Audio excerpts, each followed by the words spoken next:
Vale. Bueno, gracias por la invitación a Julio, al Instituto, al Centro por la invitación y por hacer un acto de este tipo que es muy importante, porque nos trae otra vez a colación el tema de la utilización que hacemos de todos los dispositivos que llevamos encima, que utilizamos habitualmente, y lo vamos a intentar ver, o yo lo que os voy a intentar es que veáis otra perspectiva que no es la utilización en sí misma, sino la utilización desde el respeto a la privacidad tanto propia como de los demás. Es decir, tener una conciencia de la propia privacidad de los datos personales y de la utilización que hacemos de ellos en Internet, ¿no? ¿Cuántos habéis usado el móvil hasta ahora? ¿Estáis conectados? ¿Estáis mandando mensajes? Levantad la mano. Hay premios, hay premios, No, dejadla levantada, por favor, dejadla levantada. ¿Es un 30, 40%? Sí, más o menos. Sí. ¿Cuántos de los que estáis aquí habéis estado comentando alguna de las cosas que se han dicho hasta ahora con el de al lado?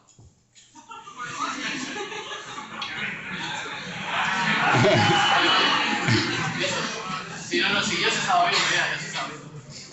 Y la siguiente es, los que habéis estado utilizando el móvil, ¿con cuántos habéis estado comentando lo que estamos haciendo aquí o cualquier otra cosa? ¿Con cuánta gente en cada mensaje?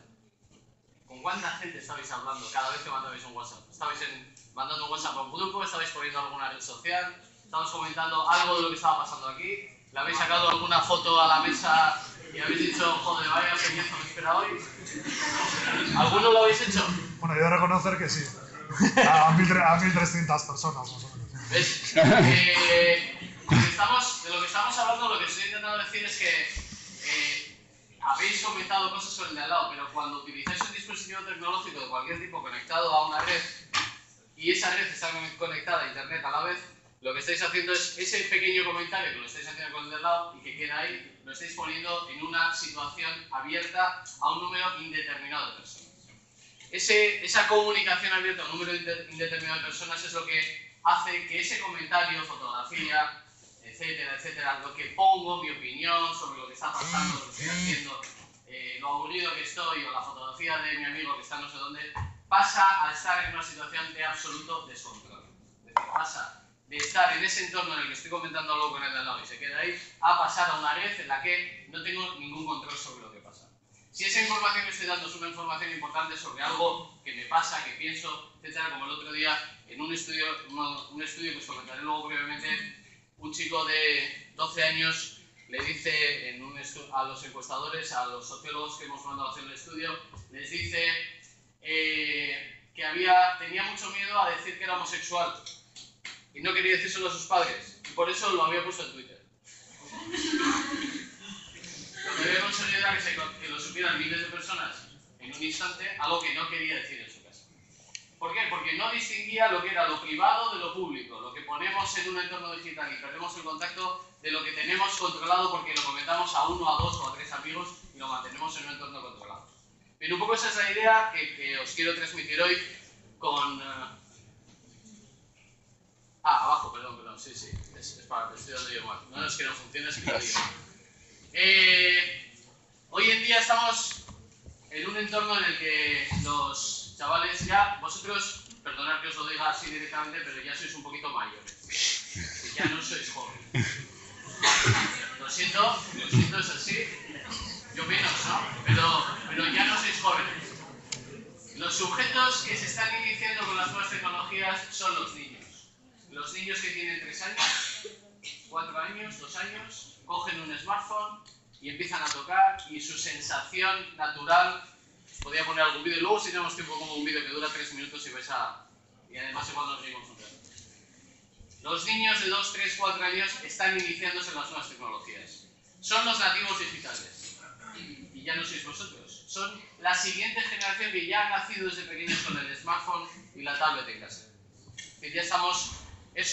la tecnología nos rodea completamente, la exposición inicial, los esfuerzos que está haciendo el centro para utilizar la tecnología en la formación lo demuestra.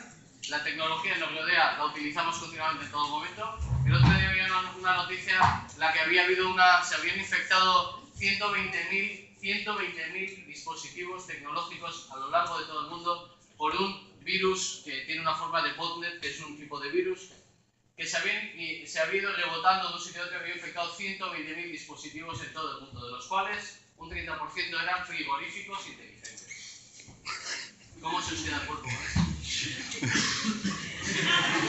Las televisiones, si ahora vais, no, es cierto, la noticia es cierta, frigoríficos con conexión a internet. Frigoríficos con conexión a internet. Si ahora vais a una tienda de televisiones y queréis comprar una televisión nueva, lo que os van a vender es una Smart TV. Una Smart TV es una televisión con conexión a internet. Tiene una dirección IP y sale a internet.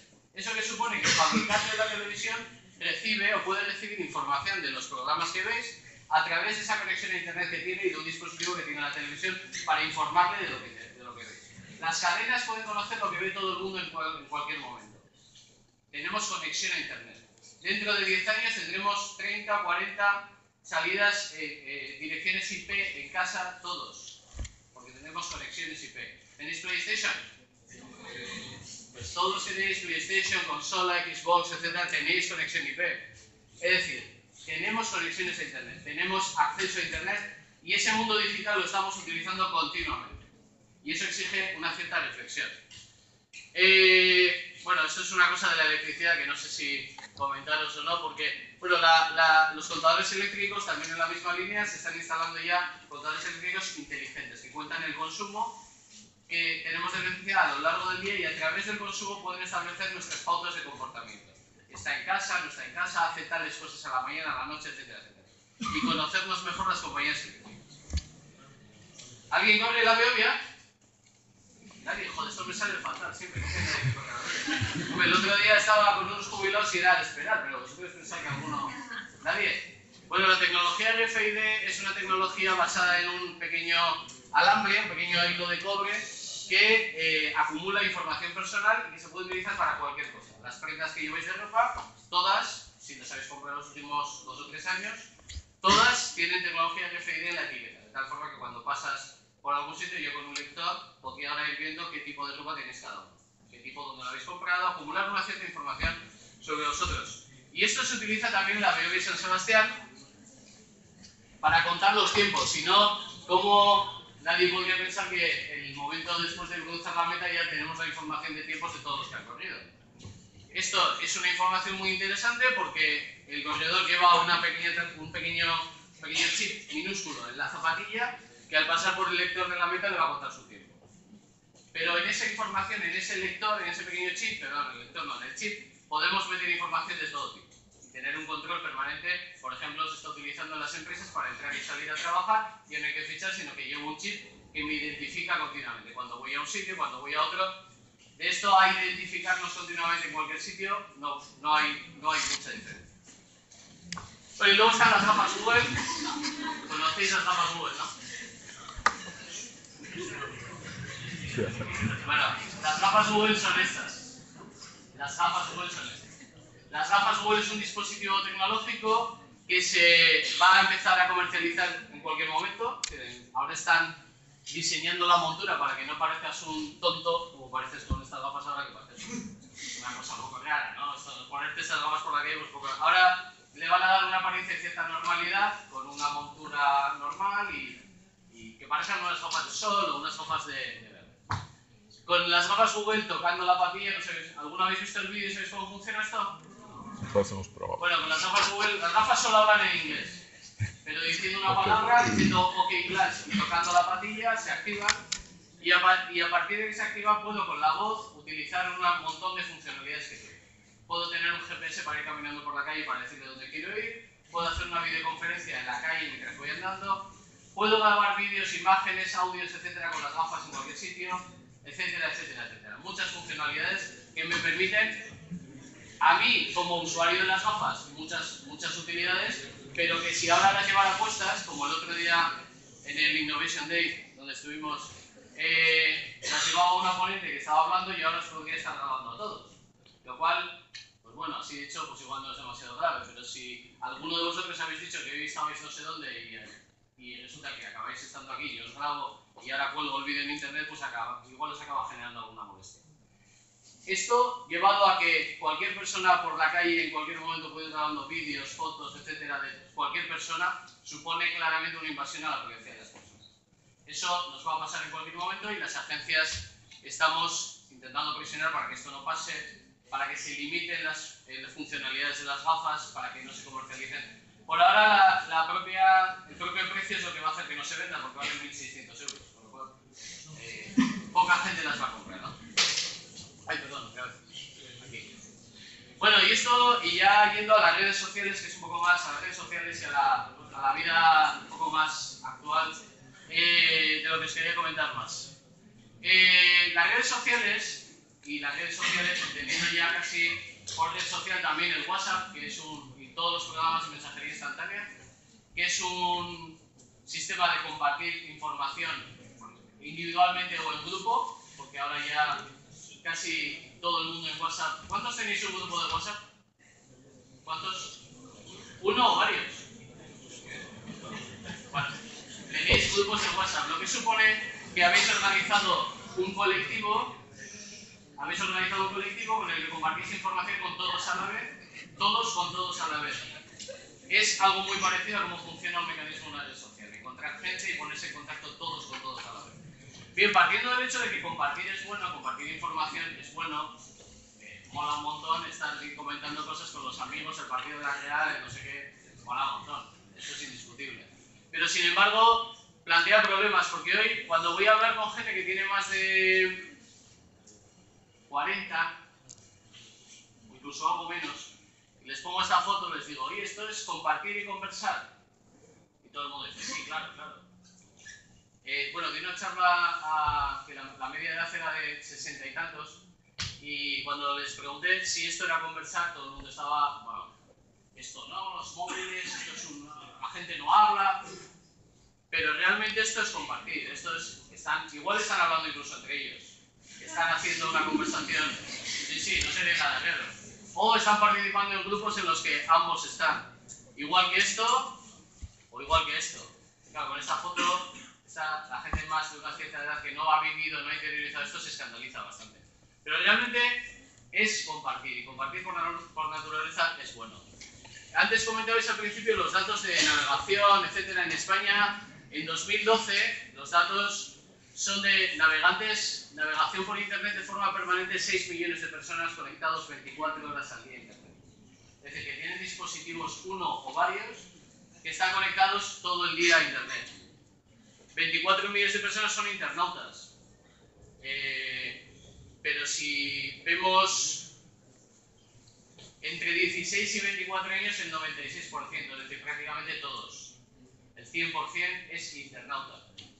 Internauta supone utilizar dispositivos móviles o fijos. Hoy en día los fijos ya han pasado la historia, pero llevar dispositivos de un otro tipo tecnológicos conectados a Internet todo el tiempo encima con navegación permanente. Eso es de lo que estamos hablando. Esa es la situación hoy en día. Y claro, cuando vemos las redes sociales, esto es igual, bueno, si lo veis y lo podéis leer, está muy bien. Esto es un extracto del contrato de Facebook cuando hacéis un perfil.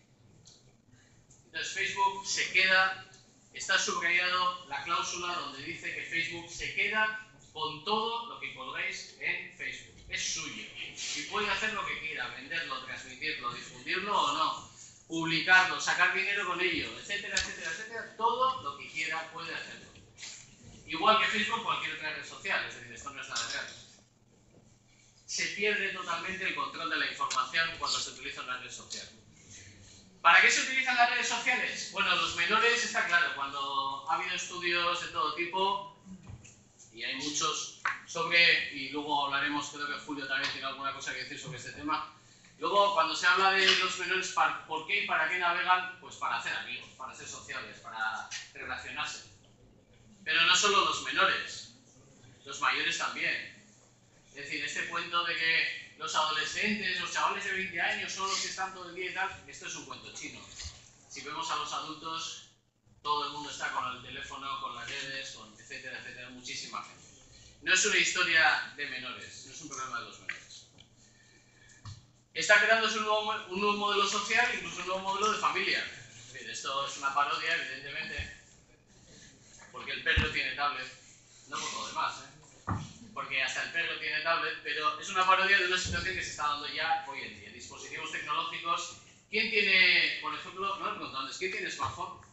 Smartphone es un teléfono táctil inteligente que acumula información, hace fotografías con conexión 3G a internet. ¿Quién tiene? Manos, manos. Manos. Todos. Todos. Vamos a acabar antes diciendo quién no tiene. ¿Quién no tiene? ¿No tenéis? 3, 4. El informático de este. Bueno, se ve claramente en una sala en la que estamos 120. En 120, 4, es decir, un 3% aproximadamente. Yo soy de letras, pero bueno, un 3% más o menos no tiene, es decir, un 97% dispone de teléfono, smartphone con conexión 3G. Lo cual supone que todos estáis conectados permanentemente. Esto da problemas. Hablabas, creo que antes se ha mencionado el tema de lo que pasa con la información al cabo del tiempo, la reputación digital. Este sábado tenéis una cena, una juerga, acabáis por ahí, acabáis haciendo fotos a las 6 de la mañana, en no sé dónde, en no sé qué situación que todos hemos vivido, pero que no vamos a recordar ahora. Y esa fotografía a alguien se le ocurre, voy a ponerla en WhatsApp, voy a colgarla en Facebook, voy a mandarla por Twitter, voy a comentarla. Y acaba habiendo información vuestra en situaciones pues no especialmente agradables y que está colgada y que está en el entorno de Internet. Bien, se está creando lo que se llama la reputación digital. Cuando vais a buscar trabajo a un sitio, y esto está pasando en Estados Unidos, obligatoriamente, os dicen, bueno, vamos a ver tu Facebook. Abre tu Facebook delante mío, vamos a ver qué tienes. Y entonces, claro, vamos a ver tu Facebook, vamos a ver tu LinkedIn, vamos a ver tu XXX, vamos a buscarte en Google a ver qué sale de ti. Y entonces empiezo a encontrar cosas que no me gustan y que hacen que no te compren. La reputación digital es algo que va a perseguirnos en el futuro. Algo que el 90% de la información que está en Internet ahora, el 90% se ha colgado en los últimos 2 años. El 90% es de los últimos 2 años. Es decir, el volumen de información que entra es enorme y permanece. Por naturaleza, permanece. Por lo tanto, ojo con todo esto. Bueno, los riesgos de las redes sociales, esto no os voy a decir porque ya sabéis. Y luego hay problemas que tienen que ver con vulnerabilidades tecnológicas, con el hecho de que se ataque una red, inalámbrica, un informático. Este es un caso real de hace unos meses. En Zaragoza, un pedófilo que había vulnerado la wifi doméstica de todos sus vecinos con un programa que es para eso. Encuentra las claves y accede a la información que transita por la wifi. ¿Sí? ¿Entendéis eso? Accede a la información que transita y la copia y la descarga. Como accede a la wifi, también accede a los ordenadores que están conectados y acababa, por ejemplo, activando la cámara web de los portátiles que estaban en la casa de sus vecinos y grabando imágenes domésticas. En un programa de televisión que os recomiendo ver, que hace muy poco se emitió en La Sexta, en Salvados, de hace... no tendrá más allá de un mes, el programa Jordi Évole, hay una intervención al principio de un hacker muy conocido en España, que es muy famoso, pero que ahora trabaja para Telefónica, es decir, que ahora trabaja para los buenos. Aquí se puede trabajar para los buenos o para los malos. Se trabaja ahora para los buenos. Y explica en unos pasos, y es un programa de televisión de un domingo a las 9:30, o sea que es un programa de máxima audiencia, es un tema importante, interesante. Y explica paso por paso cómo vulnerar, cómo atacar, cómo vulnerar una red, cómo vulnerar un dispositivo, y es facilísimo. Bien, por lo tanto, ojo con la tecnología, ojo con los usos lógicos de la tecnología y ojo con la seguridad que se ha mencionado antes como un tema muy importante. Bueno, no sé cómo voy de tiempo, si puedo 3 minutos. Vamos a ajustar. ¿Vamos acabando? 3 minutos. 3 minutos, vale. Bueno, y ya para terminar, aunque ya os afecta menos porque ya os decía que ya no sois jóvenes, hemos hecho un estudio en la agencia ahora, un poco para situarnos en cómo están las cosas hoy en día en Euskadi. En cuanto a la utilización de teléfonos móviles por menores. Pero hemos hecho una cosa distinta. Julio os va a contar luego, por lo que creo que hemos hablado antes, más en la perspectiva de los menores, del uso y tal. Pero nosotros lo que hemos hecho ha sido preguntar a los padres y educadores. Lo que hemos hecho ha sido decirle a los padres y educadores cómo ven lo que está pasando en los centros educativos. Bien, el resultado, este es el estudio, lo tenéis en internet si alguien lo quiere leer, en la página de la agencia, www.auvpd.es, que hay mucha información ahí. Pero básicamente lo que nos viene a decir, y no os voy a soltar el rollo, pero básicamente es que la edad de adquisición de un móvil está bajando a los 10 años. Los 10 años es una edad razonable en la que un número importante en el aula ya tiene teléfono, con conexión 3G. Con 12 años tienen todos teléfono. El móvil, el ordenador está perdiendo importancia para ellos, cada vez menos. Utilizan el móvil. Lo utilizan para conectarse con sus amigos y lo llevan siempre encima, lo intentan utilizar siempre en todo momento. Lo cual está planteando muchos problemas en los centros educativos, cómo regular eso, se puede traer al cole, no se puede traer al cole, tienes que dejarlo en casa. Y sobre todo para los centros, una cosa también muy interesante que es cómo incorporar el móvil y los dispositivos tecnológicos a la enseñanza. Y por ejemplo en Vitoria, cuando estamos presentando el estudio en un aula de 12 años, el profesor para las clases de historia tuiteaba con los alumnos y les mandaba tweets sobre pues, preguntas o mensajes. ¿Quién reinó en España, en Castilla, en tal? Con tweets, con mensajes, con bromas, pues conseguir que los alumnos, como lo llevan siempre encima, lo entiendan como algo útil y lo interioricen bien y aprendan, sobre todo aprendan que eso es lo que se trata. Bueno, básicamente este es el contenido del informe y si no, pues luego comentamos alguna cosa. Vale, venga. Nosotros, ¿qué es esto?